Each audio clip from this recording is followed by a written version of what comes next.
Let's talk about gut health and inflammation. This is a subject that, as a primary care, I see so many patients with these issues in one fashion or another.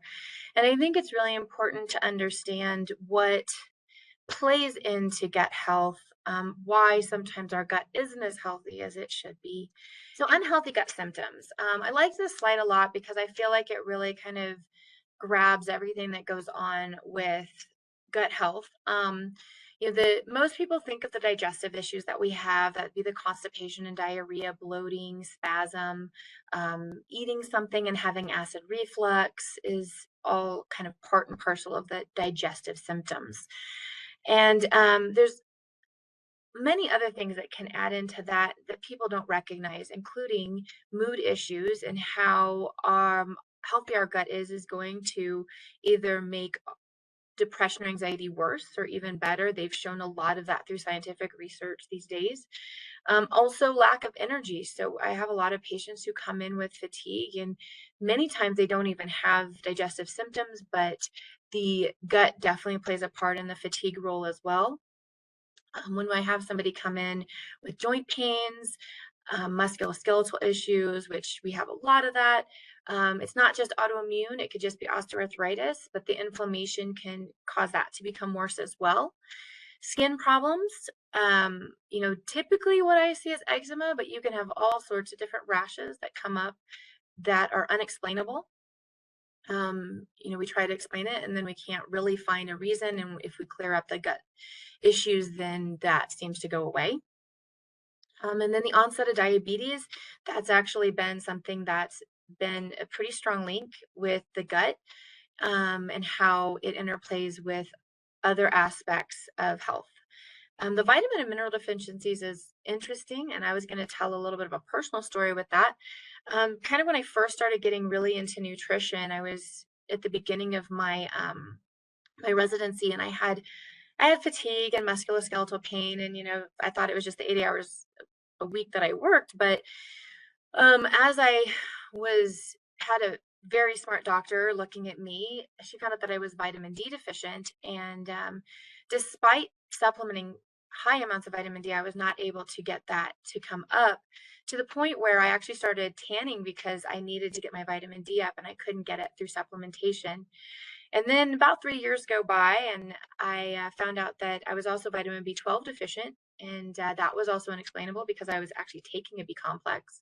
And I started thinking maybe something else is going on. And at the time, the gluten intolerance was starting to become more prevalent or more noticeable to the community, really.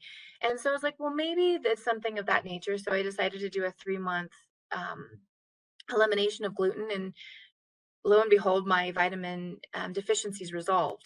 And that actually made me much more aware, having had it be a personal issue, that the links between the vitamins and the gut health. And it was interesting because even though I had a gluten issue, I didn't and have not really had significant GI related issues with it, but it was definitely causing enough inflammation to not allow me to absorb appropriately. And I will talk about some food intolerances and things of that nature in this talk. We're going to cover, quite a few different things. So we'll talk about that a little bit more. Um, the next thing I'd like to talk about is what can cause an unhealthy gut. So now we know the symptoms of an unhealthy gut, but let's talk about what can cause it. And food is probably the number one thing we like to talk about.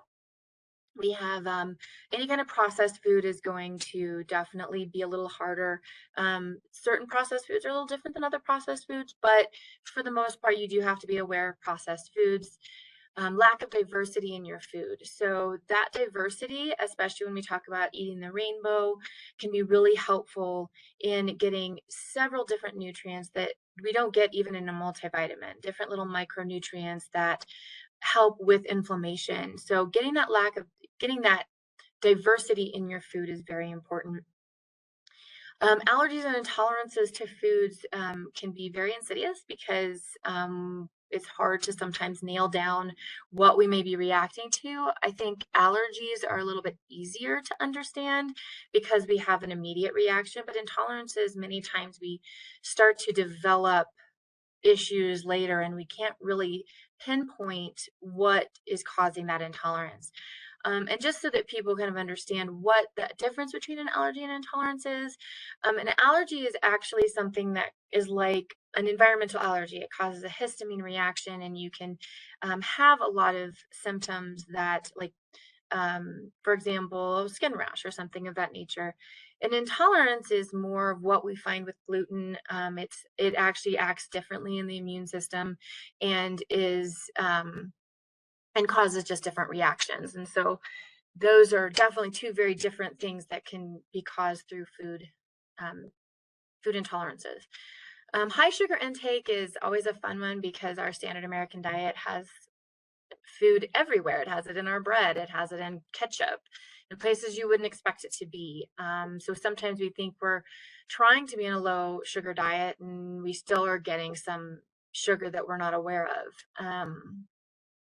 And Dr. Hyman, who's one of the big functional medicine doctors, he talks about sugar as being as addicting as cocaine, except we just don't seem to have the same outcome as if we were addicted to cocaine, which is good. But we all, I would say most of our society has a little bit of a sugar addiction. And I'm saying this right after Halloween. So, so there's that.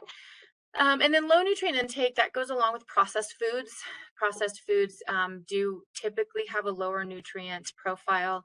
So that kind of goes hand in hand. I do want to talk about a few other things.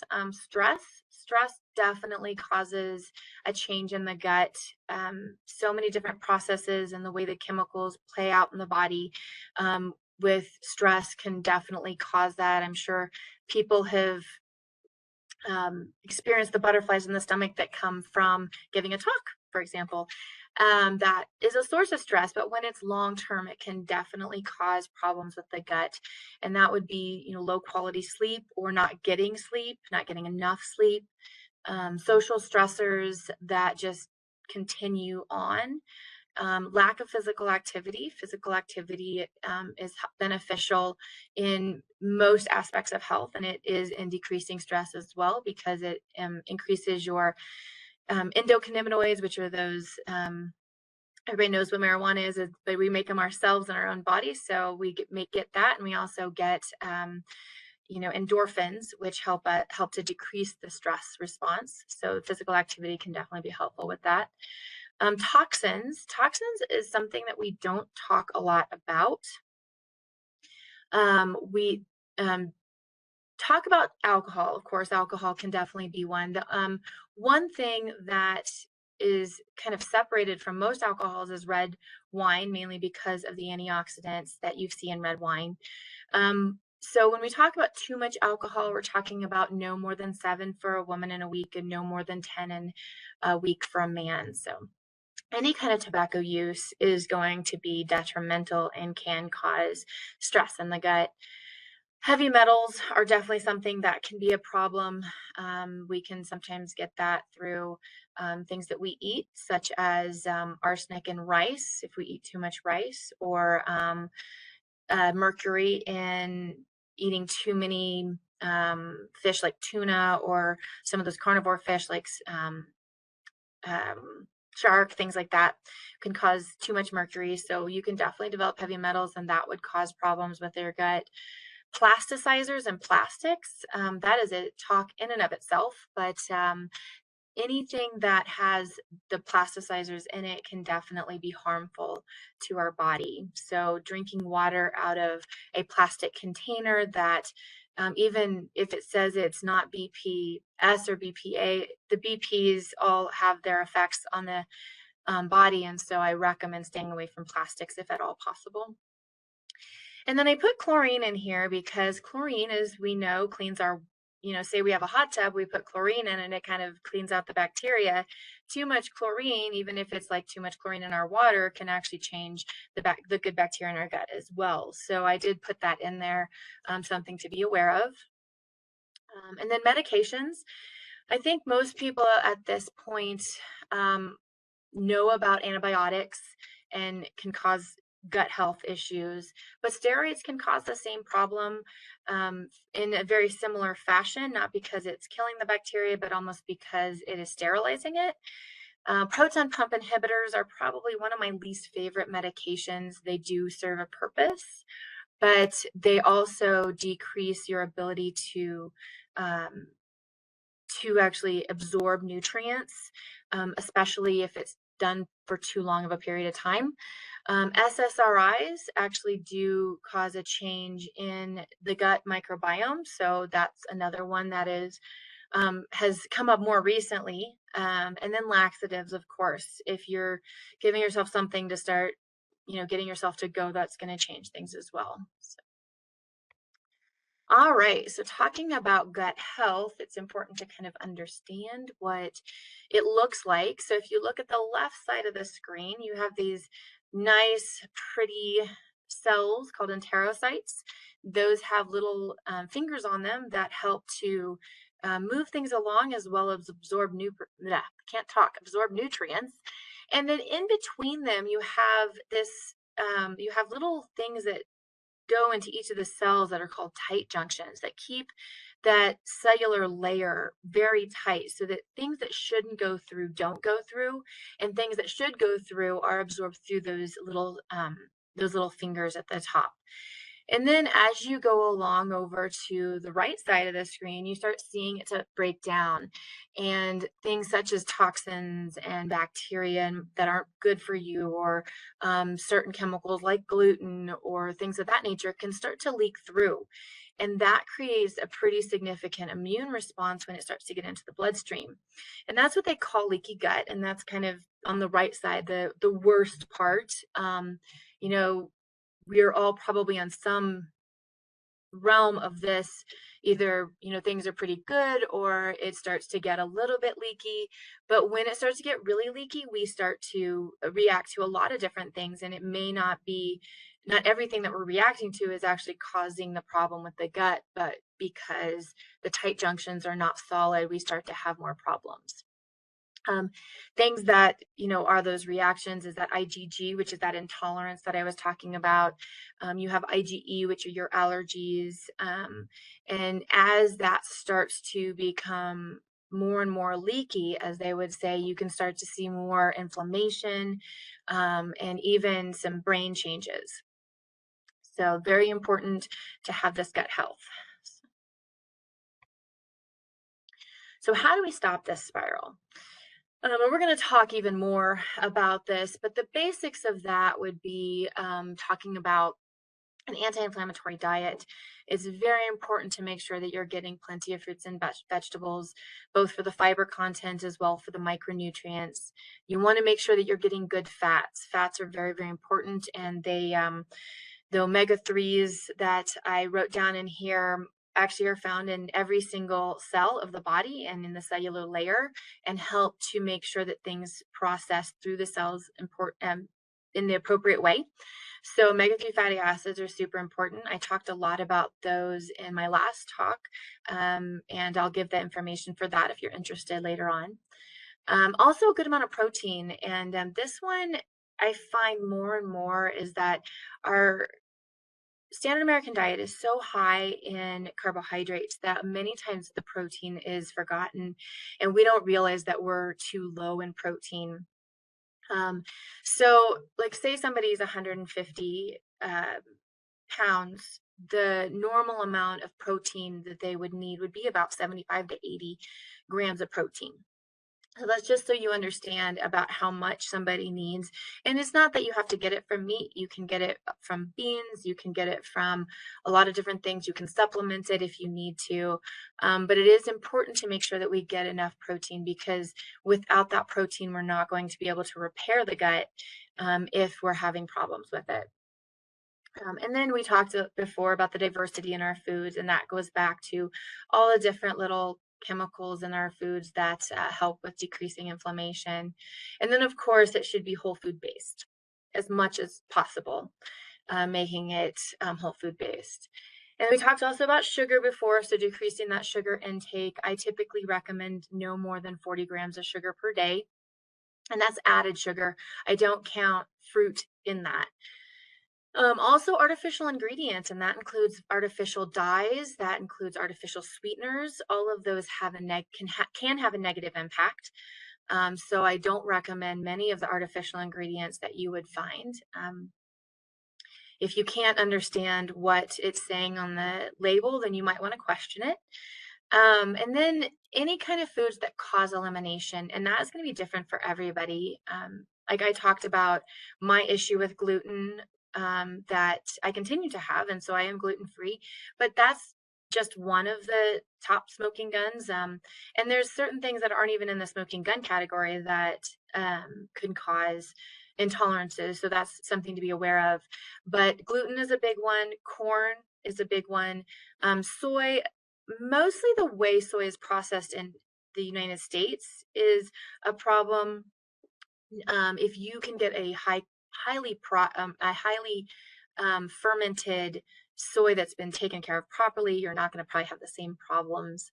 But the soy, like soy milks and things like that, are processed very quickly and can cause inflammation. Dairy is different for everybody. Sometimes people have issues with bloating because they don't tolerate lactose.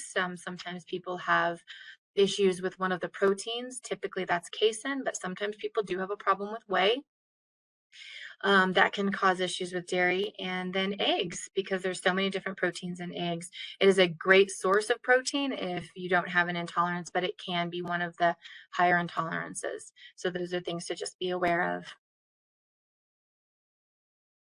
All right, so I'm going to talk about a food elimination diet just so people understand what it is. If you do think that you're having any issues with food or you're questioning that, then I would recommend doing a diary to kind of see when you're having the reactions and if you can link it specifically to a type of food. And if you're going to do an elimination, you eliminate it completely, which you really have to make sure that you're not going to get it in the amount of time that you eliminate it for. And why there's this big range that I have here between 3 weeks to 3 months is dependent on what type of food that you're going to eliminate. If we go back to our top 5 smoking guns, soy and dairy, typically you can get rid of it for 3 weeks. And if you restart it, then you'll have a good effect from stopping it. And then you'll also have a pretty significant effect when you restart it. Gluten and corn, on the other hand, and actually most of the grains, if there's an issue with that, take a little bit longer, but those two specifically, I recommend giving a full 3 month elimination before restarting it. They're just a little bit, they're intolerances. They're not typically allergies. You can have an allergy to corn or wheat, but those kinds of reactions are different than the intolerances, and it takes a longer time for those changes that they cause to heal. So I recommend the 3 months. So you monitor your symptoms and and if you do more than one food, you reinitiate one food at a time about every 3 days or so. If you have a reaction to a food that you reinitiate, you stop it for longer than 3 days. I typically recommend, if you have a reaction, to stop it for a full week. And you continue to monitor the symptoms, so logging it is always very helpful. And a type of an elimination diet, which I put on here because I think it's important for people to understand, and I'm going to give a few disclaimers at the end of talking about it, is the FODMAP diet. The FODMAP diet is a great diet if you have any kind of IBS symptoms, if you are having bloating, cramping, the diarrhea, constipation, anything like that. The FODMAP diet is great. I don't think I would recommend it for something like acid reflux, but some of the other symptoms I absolutely do. And what FODMAP stands for is the fermentable oligosaccharides, disaccharides, monosaccharides, and polyols. So those middle ones, the oligo, di, and monosaccharides, all are like the sugars that you see in more natural foods and things like that. Sometimes you find them in other foods, but typically foods that we eat. Polyols are as well. Those are usually typically found in stone fruit and a few other things such as beans, which has sorbitol in it. And then you'd find it in chewing gum, which you find sorbitol in chewing gum. And so the polyols would be something along that line. And same thing as with the elimination diet, you eliminate it for 2 to 6 weeks, and then you reintroduce the foods one by one about every 3 days.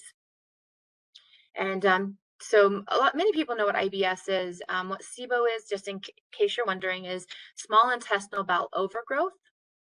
That is when the body will start to kind of overgrow a certain bacteria. And sometimes it's not even harmful bacteria, it's just an overgrowth of a specific type of bacteria that can cause a lot of the IBS symptoms as well.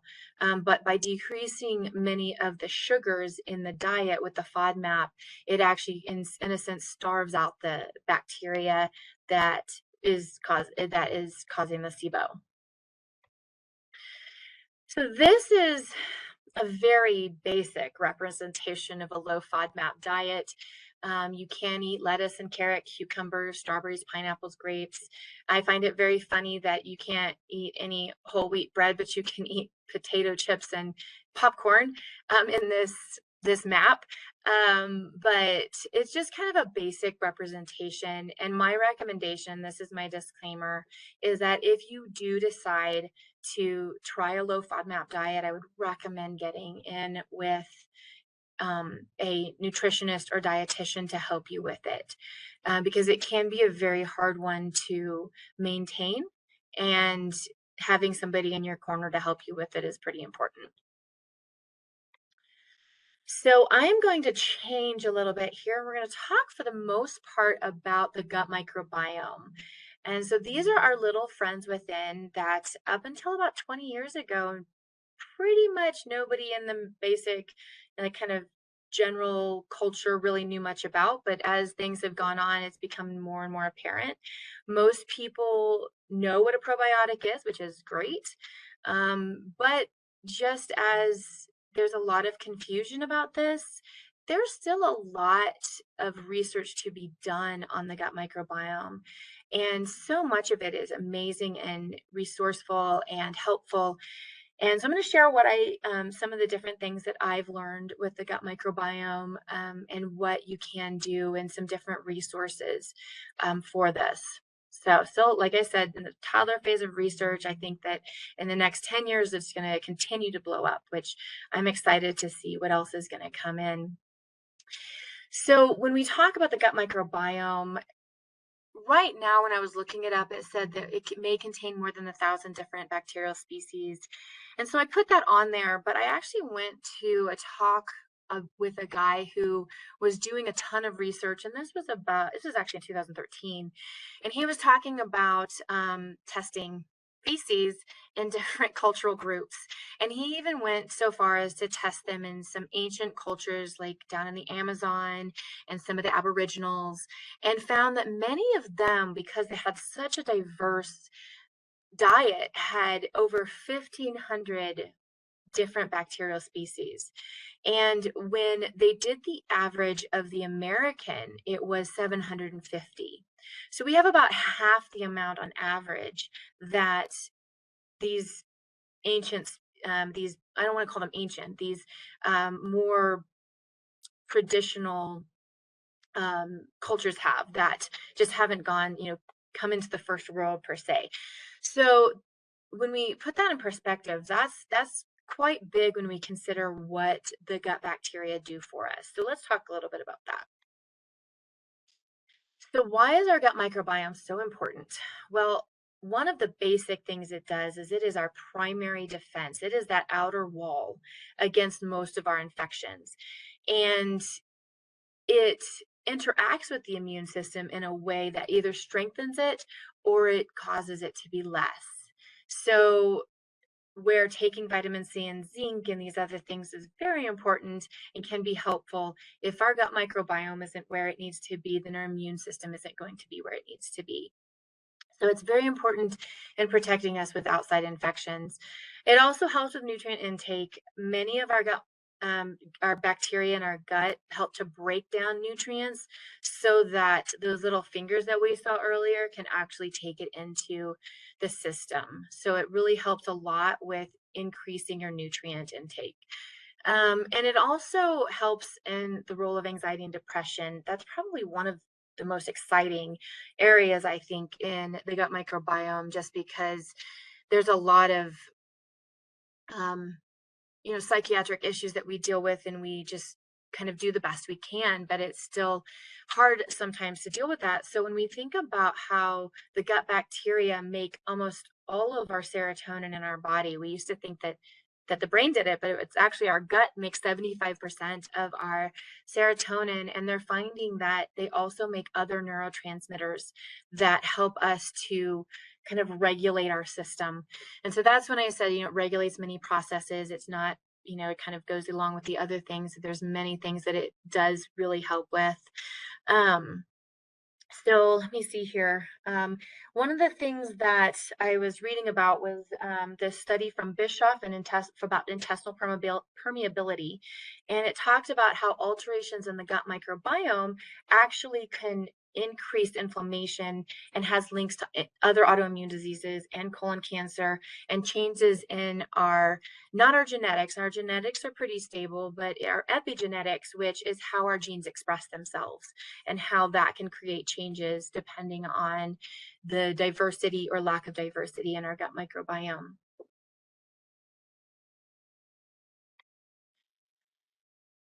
All right, so in a sense, one thing that they're saying about the gut microbiome is it pretty much acts as a whole other organ system. So we think of our basic organ systems that we learned in anatomy and physiology, maybe, or in biology. And we're starting to find out so much more about it that we're finding that it actually acts as its own system, and that maintaining it is just as important as maintaining other organ systems. All right, a little bit of humor here. They talk about the gut brain axis. So the axis of love. Gut, you boost my serotonin, baby. Oh, brain, you give me butterflies. So that's very true. So let's talk about our new old friends. This is a very basic list of some different gut bacteria that are very important to us. Some of these are the ones that have just been probably the most well studied. But I decided to kind of put in here to give you an idea of what they can do. So Bifidobacterium longum. So Bifido, there's so many different Bifido species and they're so important. But the Bifidobacterium longum, it can help with irritable bowel syndrome as well as stress and anxiety. One of my favorites is the Lactobacillus rhamnosus. That's another species that has multiple different ones in our gut microbiome. That is really important, is the Lactobacillus.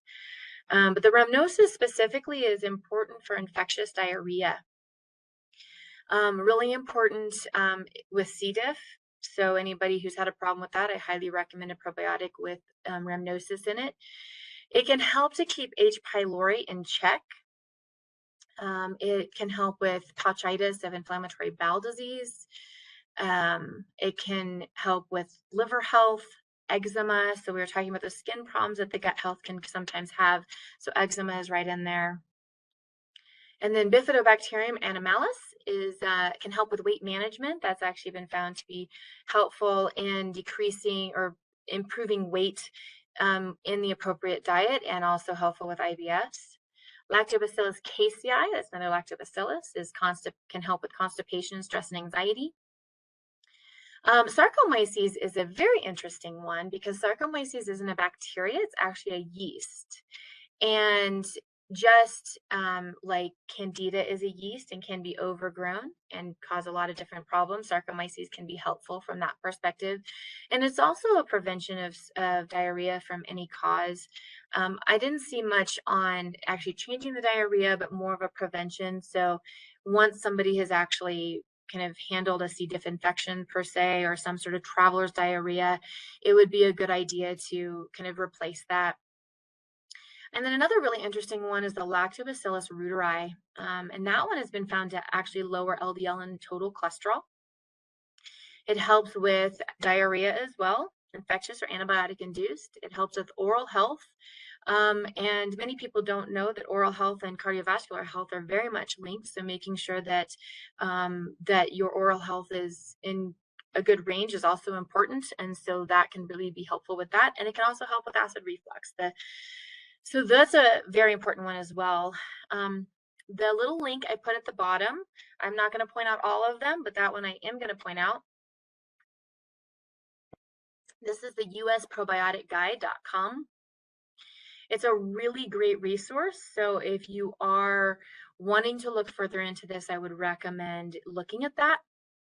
And you can actually look up problems and it'll tell you what it recommends, and it'll also even tell you what brands have that specific or that specific bacteria strain in it.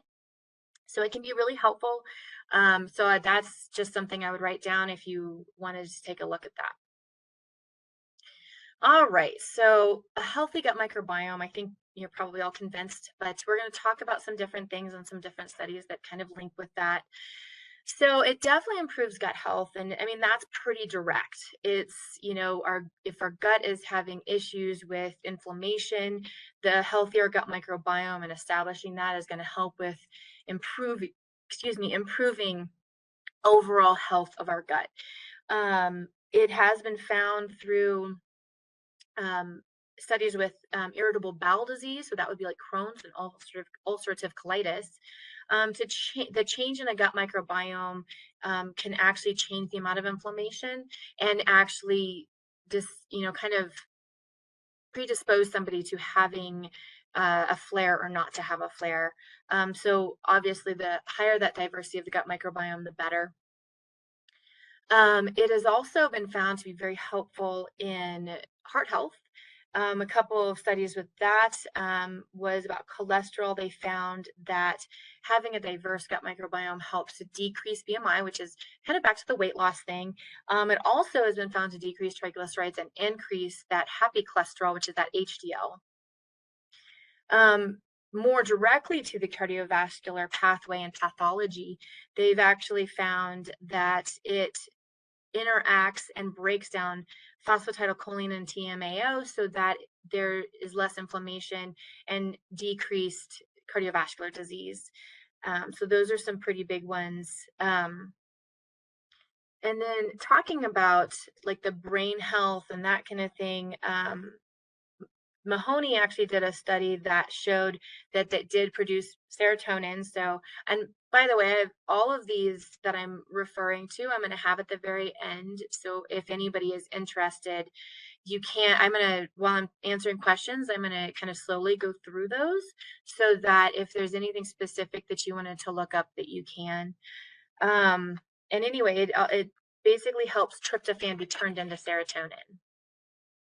And then another one showed that the gut microbiome is influential in neural development. So that's children, cognitive and behavioral development, and it can induce or improve depressive behavior. So that's a pretty big one.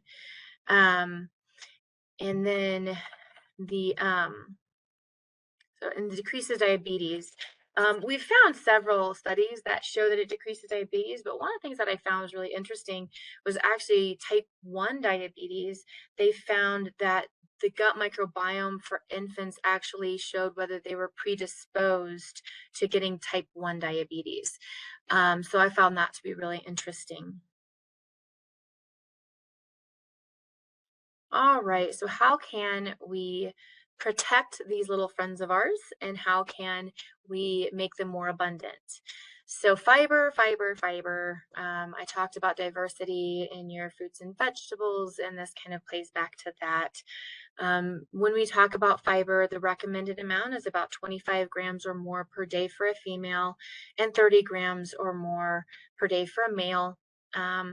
When we go back to those more traditional cultures, they actually get somewhere around 70 to 100 grams per day, which, I mean, I look at that and I have no idea how they get that much, but even just doing the 25 to 30 grams a day actually is going to be very helpful in sustaining that gut microbiome. And then we go back to the things that we've talked about before, avoiding high sugar. When I talk about animal fats, it kind of depends on how processed the animal fat is and if it's cured. So like if it's a cured bacon, that's going to be a problem for the gut microbiome. Especially any kind of fried fats, especially fried animal fats are going to be a problem. Um, and then avoiding processed foods and having an anti-inflammatory diet, the FODMAP diet, or just a food elimination diet if you're having problems or think you're having problems with any kind of food intolerances that could be causing inflammation. That's really important. Um, but because the FODMAP is so restrictive, and this is one of the reasons I say to do it with a dietitian, you do have to be careful that it can actually decrease diversity in the diet. So that's just another disclaimer about the FODMAP and making sure you do it with somebody. But some helpful supplements and drugs I wanted to talk about. Glutamine, I will talk about more, so I'm not going to talk about that right now. And then you have your short chain fatty acids, which are super important. Quercetin and other flavonoids, polyphenols, things of that nature, you're going to get in those fruits and vegetables, especially the ones that have more color. And interestingly, metformin helps improve the gut microbiome. And I wanted to put that out there because we talked a little bit about the ones that could be a problem. So I wanted to actually talk about the fact that metformin can actually be helpful. And it protects the intestinal barrier. So it actually changes things for the gut microbiome in its favor. And then red wine, I said I was going to talk a little bit about that one. That one has actually been found to increase several different important species of the gut microbiome.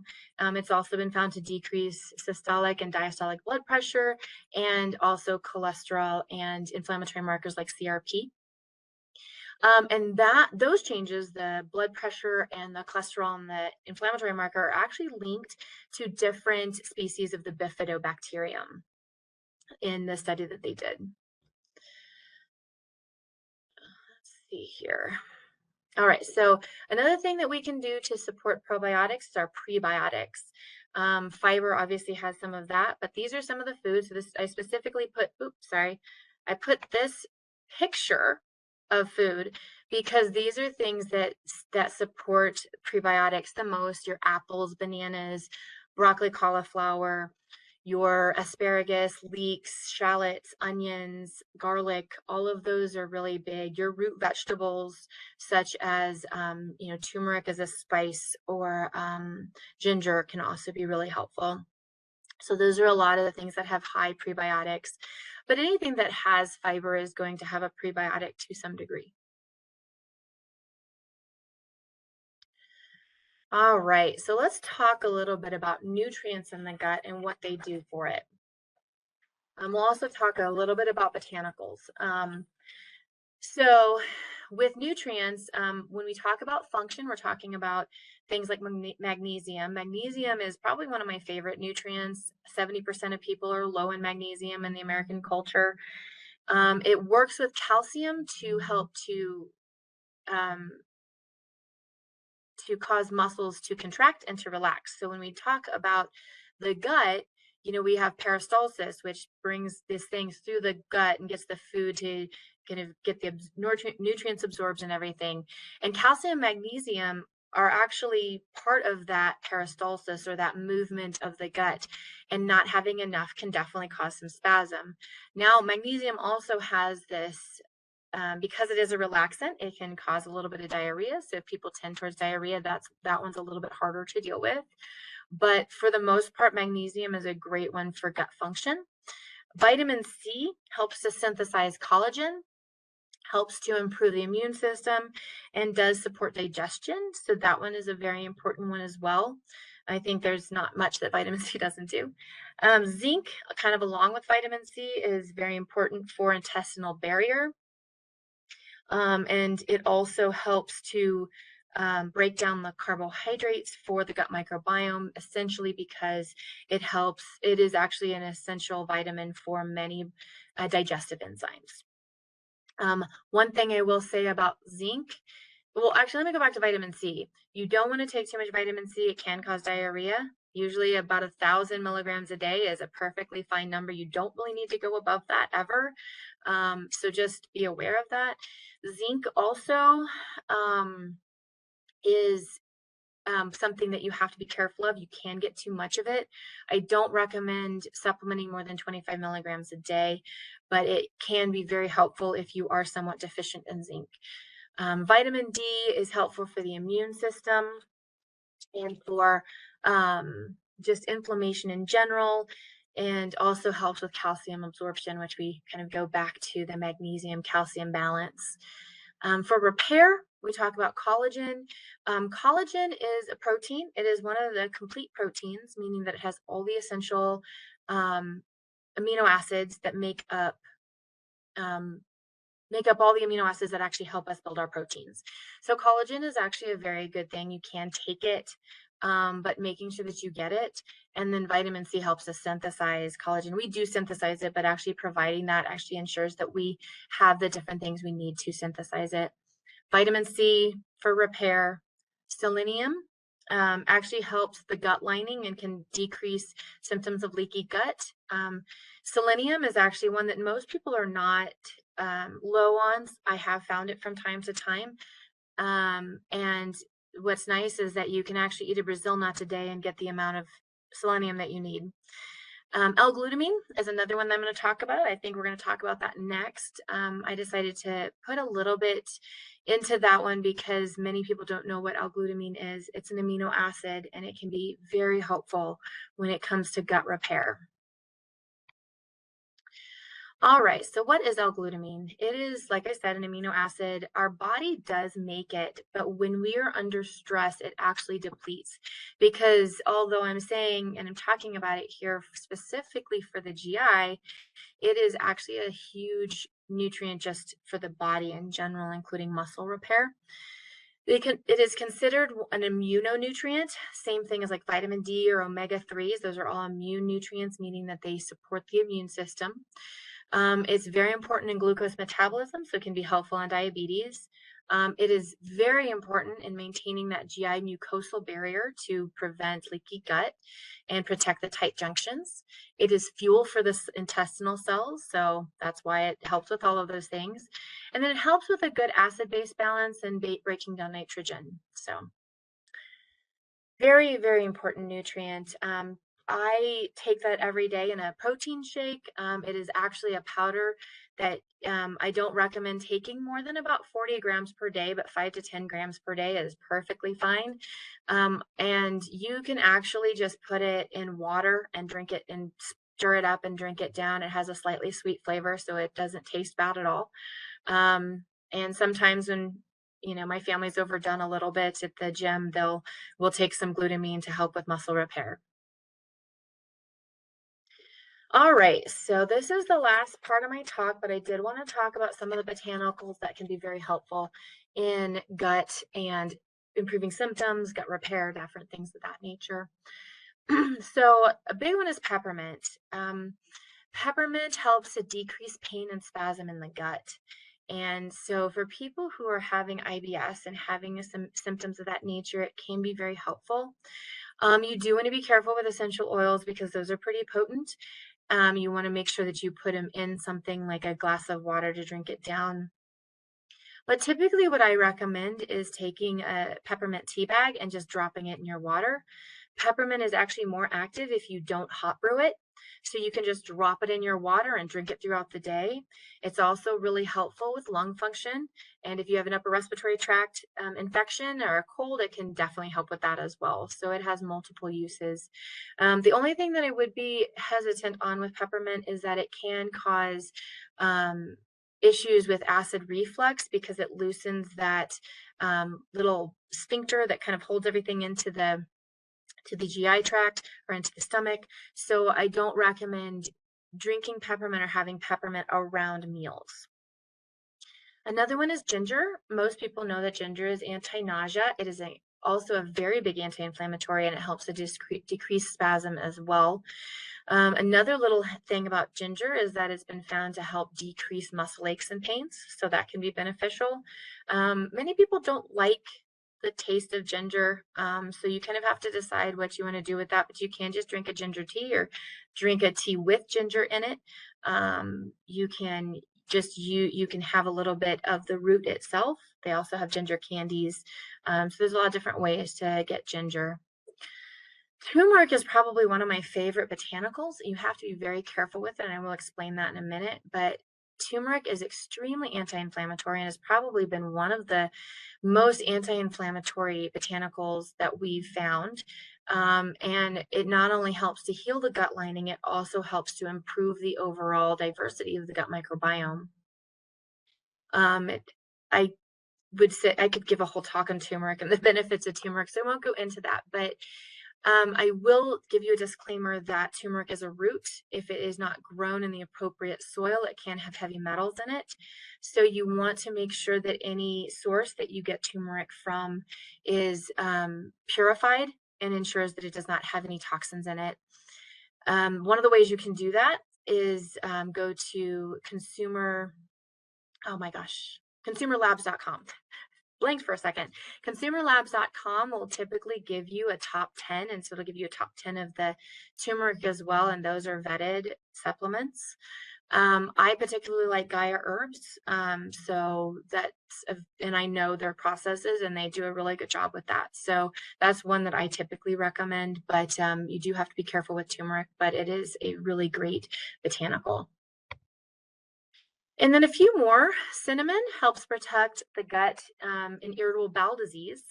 And it also can, that was supposed to be the gut microbiome, not GMG. It improves the gut microbiome through diversity, and it is an antioxidant. A couple other things that's interesting about cinnamon is actually been found to help improve type 2 diabetes and it has, but this, if you're going to do that, that has to be Ceylon cinnamon. And that's Ceylon, but that's actually been found to help with type 2 diabetes as well. So that's another thing that cinnamon can do. Slippery elm is a really interesting one. It helps to improve colonic functions, so that may help in diarrhea or constipation. It decreases inflammation and also has a positive effect on the gut microbiome. Another thing about slippery elm is it's great for the upper respiratory tract and can help with sore throat. It is something that the Native Americans used a lot for sore throat and upper respiratory tract infections. And then aloe, you have to be very careful with. However, it can be used as a laxative, so it's helpful for if you have constipation, and it also helps to provide an extra layer for mucus protection. So that's a really good one as well.